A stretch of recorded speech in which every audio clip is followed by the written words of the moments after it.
mamy? 3 tygodnie się spóźniliśmy na prom. Zielona cebulka. And finish. I tak wspólnymi siłami. Hoi? No, we want kratom. Eat. No, pan mówi, że mam to zjeść, więc... Sophie! Love you too, I know you! Przyjdź, płać. A tak wygląda mężczyzna, który myje naczynia.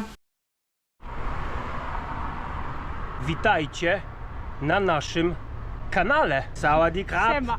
Siema szwagry. Udało się w końcu opuścić Koh Phangan. Za cholerę nie było to łatwe. Nie popełniajcie naszego błędu, bo pojechać sobie na taką wyspę rajską na tydzień i wyjechanie z niej, To za mało. no za mało, ale kurde się da bezproblemowo opuścić. A my przez to, że siedzieliśmy przez miesiąc, to no ja miałem straszny smutek wczoraj, że opuszczamy wyspę. Ciężko po prostu było stamtąd wyjechać, dlatego nie popełniajcie tego błędu, bo jak pojedziecie na zbyt długi okres czasu na rajską wyspę, no to może się wam za bardzo spodobać. Gdybym miał hajs, to bym został. Mózg się tak nastraja, staje się taki leniwy, no że ciężko po prostu później sobie wmówić, że trzeba ruszyć dupę. Ja nie wiedziałem, że jestem taki leniwy. Okazuje się, że jesteśmy leniuszki, śmierdziuszki. No tak czy siak, udało się w końcu nie spóźnić na prom. No i na rozruch robimy sobie dzisiaj tak, żeby tłoki po prostu poruszyć w swoim ciele. Walimy sobie 20 km z buta w tamtym kierunku. Przyjechaliśmy do miasta Chumphon wczoraj z miasta Surat Thani pociągiem. Z tego względu, że kilka lat temu, kiedy tutaj byliśmy, trafiliśmy na kemping do takiej przesympatycznej pani Sofii. I kiedyś obiecaliśmy jej, że kiedy następnym razem będziemy znowu w Tajlandii, to wpadniemy ją odwiedzić. Dlatego dotrzymujemy słowa, bo tak robią prawi ludzie. No i idziemy. Pani Sofii pokazała nam kiedyś, jak się robi pad thai. Order younger. My heart. Very happy. Very happy this day. W taki bardzo tradycyjny sposób pokazała nam, jak przygotować pad thai razem z nami. Idziemy jej spuścić niespodziankę, czy tam popełnić niespodziankę. Według Google Maps pokazuje, że będziemy szli około 4 godzin, ale ja mam założony na siebie już zestaw pielgrzyma, tak więc zakładam, że około 3,5 godziny zajmie nam przejście tych 20 km. Sprawdzimy. No już od bardzo dawna nie robiliśmy zasią takich długich dystansów z plecakami. Tak na rozgrzewkę to będzie niezły challenge. Wierzcie mi, jest strasznie gorąco. Ze mnie się leje. Asia postanowiła, że kupi mi koszulkę. Chyba kupiła czarną. No i teraz muszę w niej iść.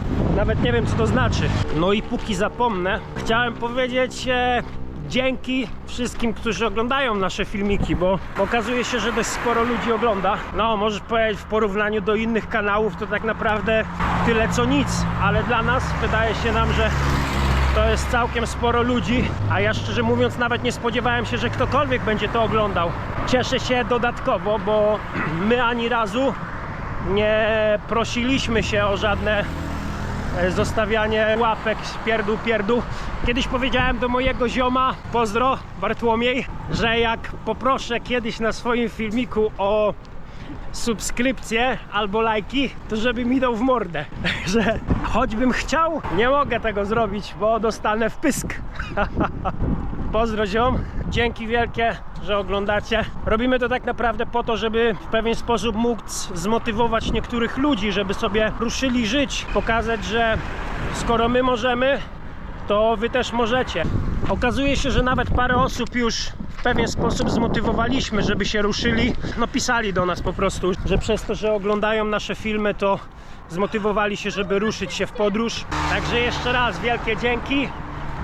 I mamy nadzieję, że nasze filmy będą się wam dalej podobały. No i robimy sobie taki zasiąg challenge, bo tak jak w Laosie szliśmy z buta, nie łapaliśmy stopa i ludzie się nam zatrzymywali, to chcemy zobaczyć, z racji, że Tajlandia jest najbardziej przyjaznym krajem, jeżeli chodzi o autostopa, to chcemy zobaczyć, czy po prostu ludzie sami się nam będą zatrzymywać, tak jak w Laosie, czy będziemy musieli łapać. No tak czy siak łapać dzisiaj nie zamierzamy, bo te 20 km przejdziemy. chyba że ktoś się nam faktycznie zatrzyma. Eksperyment, tak. Czy Tajowie, czy Laotańczycy są bardziej tacy pomocni, bez proszenia ich o to. Wczoraj taki miałem trochę smutek, jak wypływaliśmy z wyspy, ale dzisiaj w sumie jestem na nowo podekscytowany, że znowu walimy sobie z buta przez jakiś kraj, bo strasznie mi się podoba, nam się podoba strasznie ten sposób podróżowania. Ludzi się poznaje, ludzie się do ciebie uśmiechają. No kurwa, znowu jest cudownie to czuć. Także już nie mam smutku. To już jest była przeszłość, albo przeszła poszłość, albo byłość poszła.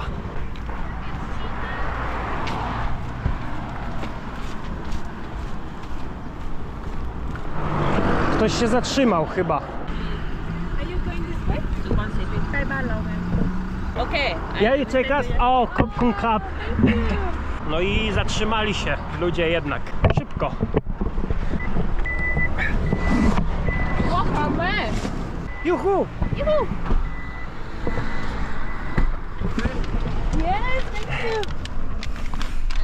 No to się nałaziliśmy. Uhuhu. Okazuje się, że Tajowie też się zatrzymują sami. Państwo nam dali bardzo dużą podwózkę, bo okazało się, że mieszkają gdzieś tutaj bardzo niedaleko, więc w sumie podwieźli nas na samo podwórko do pani Sofii. No my już się rozbiliśmy. Tutaj jest nasz namiot. Pół roku nosiłem ze sobą tego drania. Pierwszy raz go rozłożyłem. I tak sobie będę spędzał najbliższe dni. Generalnie tutaj nie ma zbyt wiele do robienia. To jest po prostu takie miejsce, żeby się przespać pod namiotem, troszkę zaoszczędzić, bo jednak Koh Phangan trochę nas ciepło po kieszeni. Teraz będziemy jeść patyki i zrywać kokosy. Tylko ciekawe, kto tam wejdzie. Już rozmawialiśmy z panią Fi, powiedziała nam, że jeżeli będziemy mieli ochotę, możemy sobie u niej znowu przygotować pad thai. Tak więc ja się trochę jaram.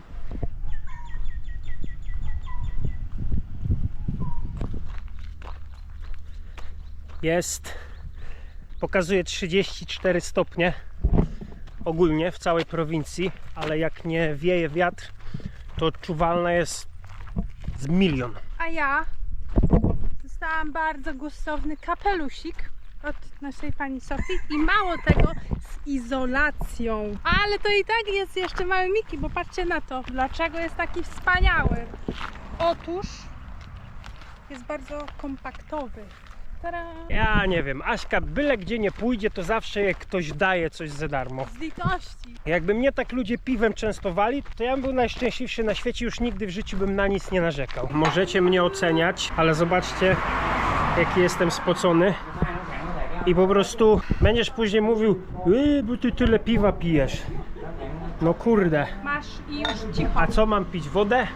Zmrożone w środku. Very good. Pani się cieszy, bo farangi przyszły do pani na piweczko. W takich miejscach mało turystycznych właśnie lubimy to, że ludzie potrafią sobie z nami usiąść i sobie z nami po prostu porozmawiać, poznać się z nami. Pani sobie robi z nami zdjęcie. I się śmieją, i chichają.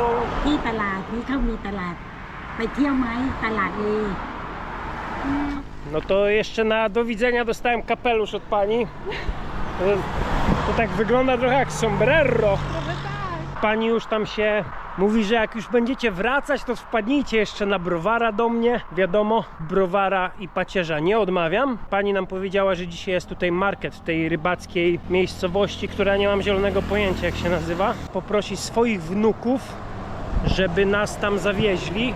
Razem z nią oczywiście, bo to... Razem na shopping. I chyba najprawdopodobniej się wybierzemy właśnie coś z panią zjeść. A to piwo było moim pierwszym posiłkiem dzisiaj i po prostu wessałem jak gąbka. No i jeżeli kiedyś będziesz się wybierał albo się wybierała w podróż do Azji i naprawdę nie będzie cię gonił czas i chciałbyś rzeczywiście poznać kraj, no to ja z czystym sercem polecam wybrać się w takie miejsca mało turystyczne. Nie te wszystkie najpiękniejsze plaże, nie w te wszystkie najpiękniejsze punkty widokowe, tylko do mniejszych miasteczek. Po prostu zatrzymać się na chwilę, bo tutaj ludzie, którzy nie obcują tak często z farangami, z obcokrajowcami, podchodzą do takich ludzi jak my z taką życzliwością. Są dla nas kochani, chcą, żebyśmy się dobrze czuli. No, my będąc godzinę tutaj dostaliśmy kapelusze, a na takich miejscach bardzo turystycznych no traktują cię tak, jakbyś pojechał do koło brzegu. Przyjdź, płać, dalej. No co, prawdę powiedziałem. Tak jest. Jedziemy właśnie na spotkanie z panią, która nas zabiera na nocny targ. Nasza pani Sofii, u której mieszkamy, pożyczyła nam motor, więc no nie musimy tych 10 km się męczyć później i możemy się po prostu bujnąć za darmo. To jest taki po prostu night market niedzielny, który jest tutaj w okolicy. No i generalnie można tutaj kupić masę jedzenia i chyba tak mi się wydaje, że głównie o to chodzi. Jest tutaj muzyka, no i kurde, dużo jedzenia. Bardzo dużo ludzi się na nas patrzy, no bo białaców jest tutaj strasznie mało, więc jesteśmy dość zauważalni tutaj po prostu. Jestem w centrum uwagi, super, bardzo to lubię.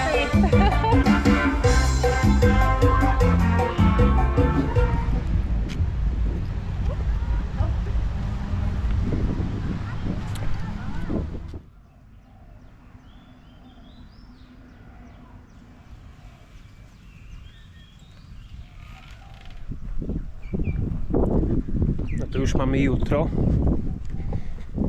Pani Sofii przygotowała nam śniadanko. Tak sama z siebie po prostu. Do dyspozycji mamy właśnie kawusie, jajeczko gotowane na twardo i takie coś. To jest ryż z rybką, tak? Lekkie na dobry początek dnia. No i czy pani Fi nie jest przecudowną osobą? Przekochaną? Przygotowała dla nas śniadanko, to jeszcze później przyniosła nam arbuza, takiego pysznego, zimnego, prosto z lodówki. No i już się z nami umówiła na jutro, że jutro sobie pojedziemy razem do miasteczka na zakupy. Znowu wspólnie sobie przygotujemy tego pad thaja. Idziemy cały czas jak takie białasy, tu się coś w krzaku poruszy, tu coś się ruszy, tam coś przebiegnie i my nie wiemy, czy to tygrysy, jaszczury, pająki czy węże. I tak idziemy cały czas tacy...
Miasteczko, w którym właśnie jesteśmy, nazywa się Pak Nam. Jest to takie miasteczko typowo rybackie. Tak jak teraz wzięliśmy taką przejażdżkę łódką z panem, który przewiózł nas, żebyśmy sobie mogli porobić zdjęcia. Sari Krab.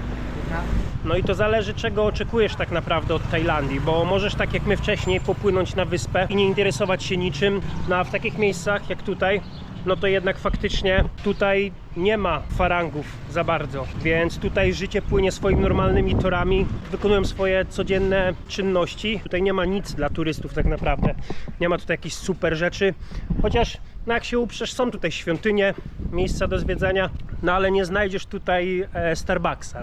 No i tak jak mówiłem wcześniej, tutaj ludzie raczej się dziwią, że nas widzą. Wszyscy do nas machają, wszyscy się do nas uśmiechają, bardzo życzliwie.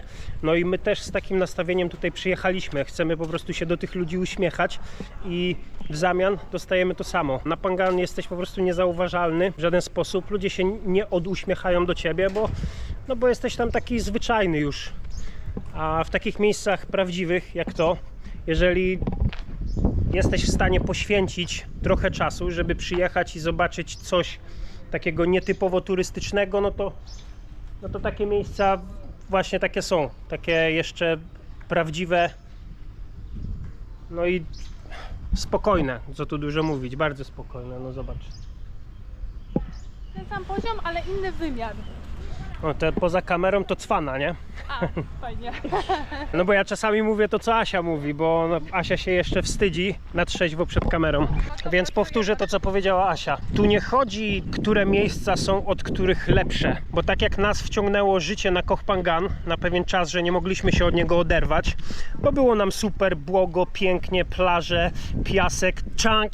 Tak, tutaj kiedy jesteśmy u pani Sofii, ciąga nas tak samo jak wtedy. Może tym razem nie chodzi tutaj o te najpiękniejsze miejsca. Kurde, ale równie piękne są nadal. Ostatnim razem, kiedy tutaj byliśmy, spędziliśmy tutaj zdecydowanie za krótki czas, dlatego chcieliśmy teraz przyjechać, kiedy jesteśmy w podróży już tak długo. Wcześniej to po prostu nie byliśmy tak dostrojeni do tego miejsca, więc nawet spędzając tutaj tydzień, nie potrafiliśmy tego tak wchłonąć. Teraz jest zupełnie inaczej, dlatego tutaj jesteśmy.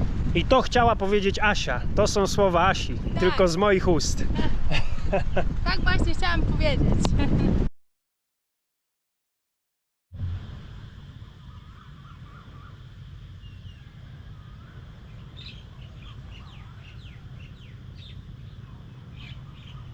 Pokażę wam fajny tips, jak sobie radzimy z komarami, kiedy śpimy pod namiotem.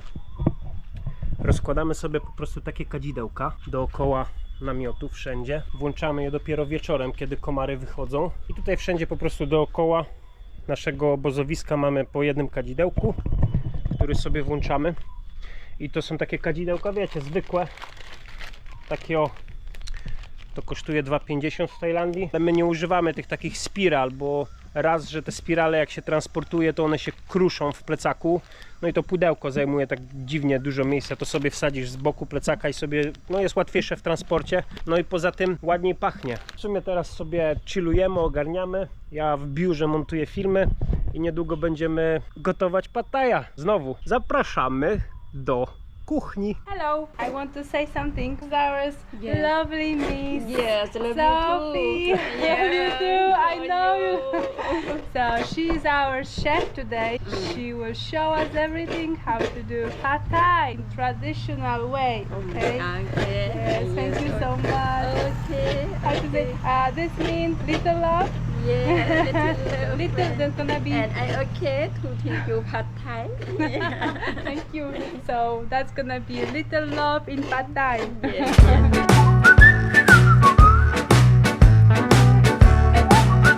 Tu jest taki sprzęcior. Patrzcie, to ma takie kolce, nie wiem czy widać. Na tym się skrobie wnętrze kokosa. Później będziemy z tego robić mleko kokosowe, tak? Olej kokosowy. Olej kokosowy. I to jest najcięższa robota, bo aż mi cieknie ze mnie. I ten przyrząd nazywa się Rabbit Eat. I czasami ten stołek jest w postaci królika, dlatego się tak właśnie nazywa. Tradycyjny sposób robienia tego pad thaja polega właśnie na tym, że wszystko się robi samemu. Tak jak właśnie olej kokosowy będziemy robić też sami. Nie kupujemy tego. To nie jest łatwa praca, muszę przyznać. A kto powiedział, że w kuchni jest łatwa praca? To nie, dziewczyny?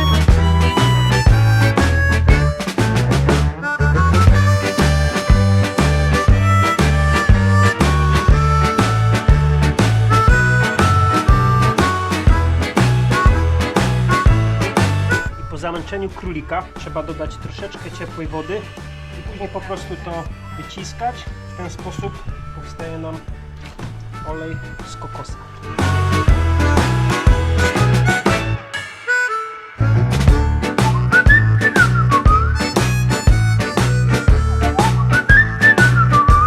Ja podniecam ogień, a Asia dodaje pikanterii.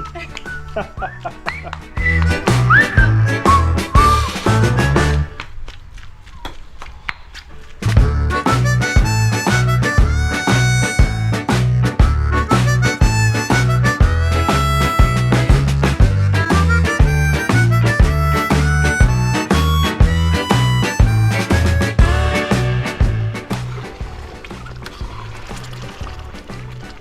przygotować serce, czyli cały smak, ten taki specyficzny pad thai, trzeba przygotować ten sos. I do tego oleju kokosowego, który odgotowywaliśmy, do tego później się dodaje tą pastę chili, cukier palmowy, tak wygląda cukier palmowy, do tego ususzonego pasternaka, czyli taki rodzaj pietruszki. Na koniec dolewamy trochę wody, dolewamy sosu rybnego i na sam koniec wrzucamy krewetki.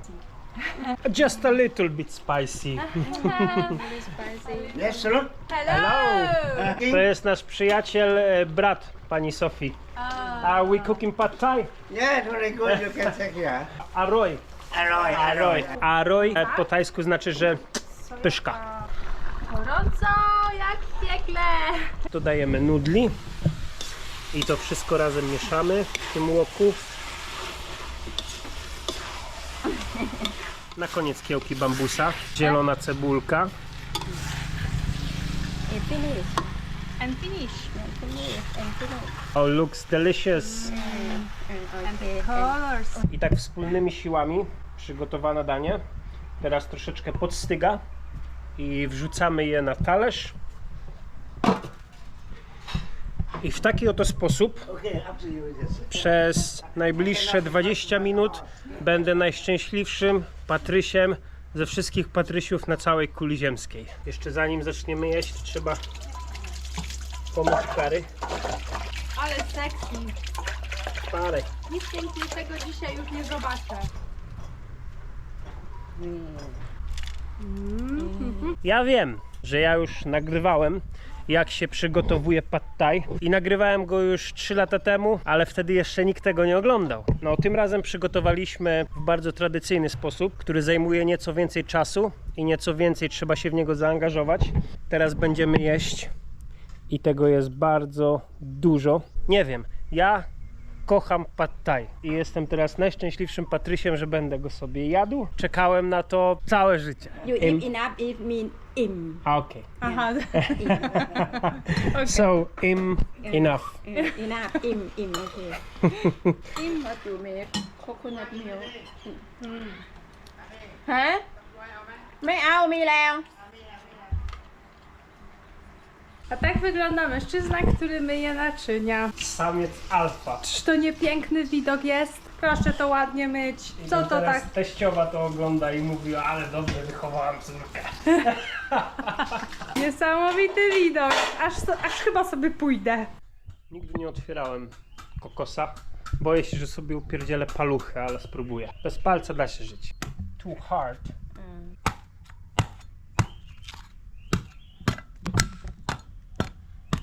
There you go! Juhu. No zdecydowanie mistrzem w tym nie jestem. Ja nie umiem się posługiwać tasakiem po prostu. Jest to świeży kokos, prosto z drzewa. Żeby zerwać takiego kokosa z takiej wysokiej palmy, no jest kilka na to sposobów. Ja znam 4. Możesz sobie na nią wejść. Odradzam. To jest kurwa z 20 metrów. Drugi sposób to też jest z wejściem. To widzieliśmy na Filipinach. Wywala się siekierką takie schodki. I po tych schodkach po prostu się wchodzi na górę. Takie coś już polecam, bo wchodziłem. Trzeci sposób. Widzieliśmy pana, który miał własną małpę i wysyłał małpę na sznurku i ona mu te kokonatki zrzucała. A jak się zdarzy, że akurat nie masz przy sobie małpy, no to jest jeszcze jeden, bardziej humanitarny i w sumie najlepszy sposób. Taki przyrząd. Nie wiem jak on się nazywa, ale to jest taka tyczka zakończona hakiem na końcu. Wow. No powiem ci, kawał kija. Musisz mi pomóc to opuścić. To jak teraz ten pan to będzie? No dobra. Nie wiem jak on to. Jak on sobie zobaczy. Okay, this is too long. Okay. Yes. Yeah. And Tamten jest za długi, więc pani Fi pozwoliła nam przygotować swój własny kij do Tak jest. zrywania Kokonatku. kokonatków. Będę nabijał na haka. And there is no coconuts here.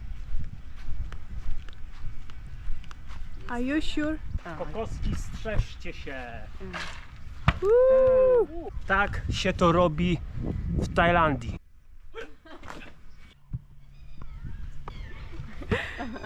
Komu zerwać mam kokoski w ogródku? Tanio robię, tanio zrywam, bez koszulki. Dużo ma tych palm w ogródku i na wszystkich rosną takie kokonutki. I dzisiaj przychodzi pan, właściciel tego długiego kija, żeby te wszystkie kokonutki od pani kupić. I ona za jednego kokonata bierze 10 batów. To jest złoty 20 za jednego kokonutka. Takiego kokosa można kupić nawet za 100. Ostatnio się kumpel ze mnie śmiał, że jestem pół roku już kurwa w Azji i że jestem biały jak ściana. Dlatego postanowiłem, że dzisiejszy dzień będę się opalał. Żadnej chmurki na niebie, pa. Żadnej. Pa, jakie mam białe nogi. Ale jakby się ktoś pytał, jak biały jestem, to przyjechał tutaj pan, który jest profesjonalistą i zajmuje się tym, ściąga z kija, ale też ma swoją własną małpę, bo nie każdy ma swoją własną małpę. Miałeś kiedyś swoją własną małpę? Ta małpka ma 3 lata i ona będzie pracować przez 20 lat i po 20 latach umrze. Tak tutaj jest. No, nie jest to jakoś super miły widok, no ale tak tutaj jest.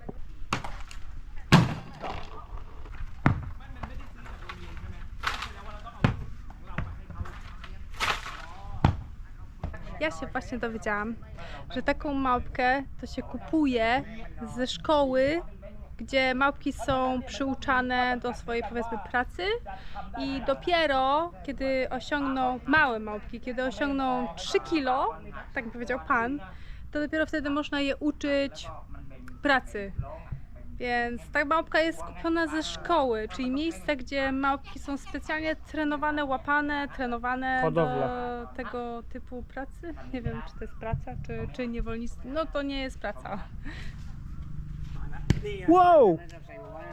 ไม่ถ้าทำไม่เป็นไม่ได้หรอกใช่ครับ มันหลบไม่ทันไงเนี่ยเกี่ยมันก็ได้ไหมอ๋อ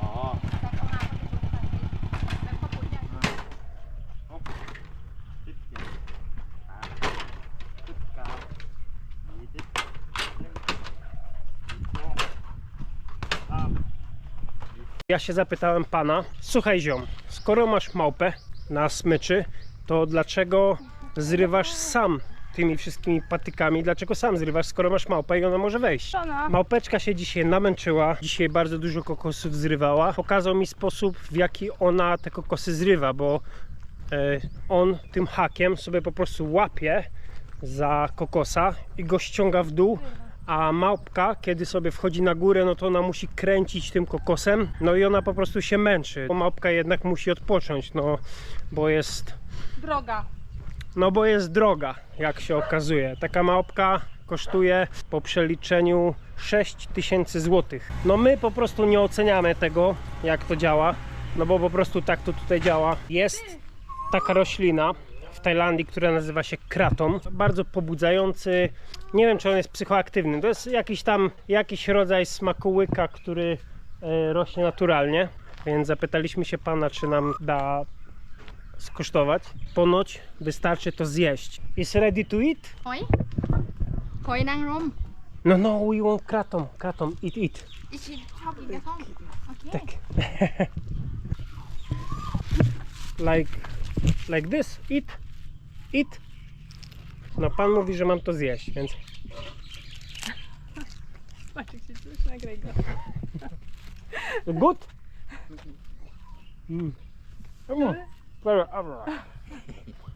Gorzkie. Jakie to jest? Gorzka. Gorzkie. Tak mi się wydaje właśnie. I to się ponoć ja, ale kurwa to jest takie niedobre. Kratom też jest niedobry. Chyba wolałbym to wypić niż to jeść. No ale zaraz zobaczymy, czy dostaniemy kopa. Asia nazbierała. To już wachlarz smaku. Nie jest to kurwa ani dobre, Ani słodkie. no nie. Średnie to jest. Jakie efekty można uzyskać dzięki kratomowi? Pobudzenie, relaksacja, uśmierzenie bólu, lepszy sen, leczenie lęków i depresji. Wzmacnia funkcję organizmu ludzkiego, oddziałuje nie tylko na sprawność fizyczną, ale również na zdolności psychiczne i umysłowe, prowadząc do rozmaitych fizjologicznych doznań. No mnie nie trzeba 2 razy namawiać.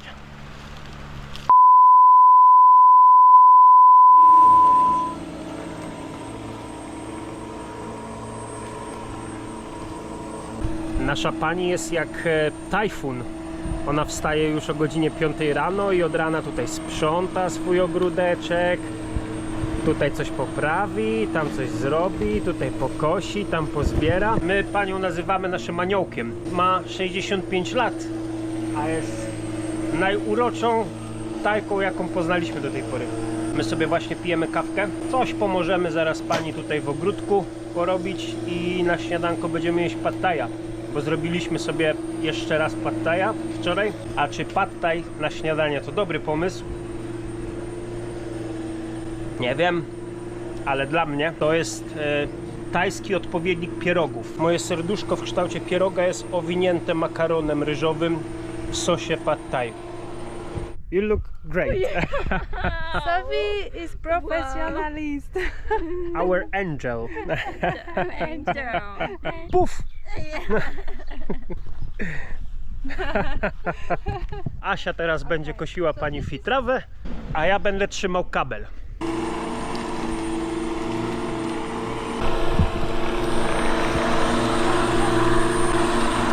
Przerwa.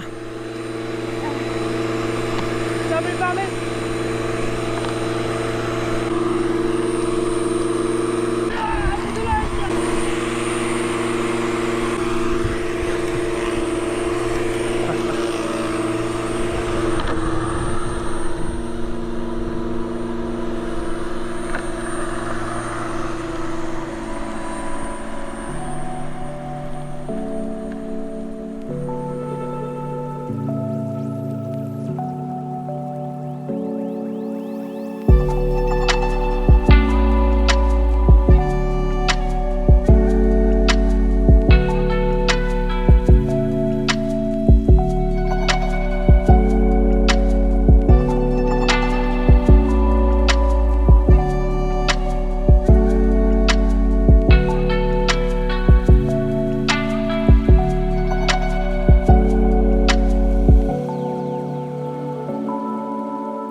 Nie podchodzić.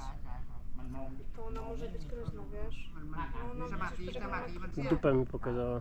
dlaczego ona ma krótko ten w ogóle sznurek?